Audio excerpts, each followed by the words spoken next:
Hello. Today, we're going to be going over how to browse and check out equipment from the Columbia College Chicago Library on our website. So you're going to want to click on the Equipment tab here near the top of the main page of the website at library.colum.edu.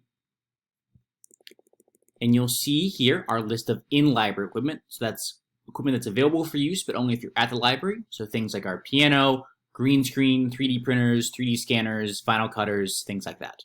As far as equipment you can actually borrow from the library, you'll click on the Browse Equipment button here, and you can browse through the plethora of equipment we have on offer. Things like kind of recording equipment, cameras, things for presentations, laptops, speakers, things like that. Do note that you can check out any type of equipment, no matter what your major is on campus. So if you want to check out filmmaking equipment, even though you're not a film major, you're more than welcome to do so.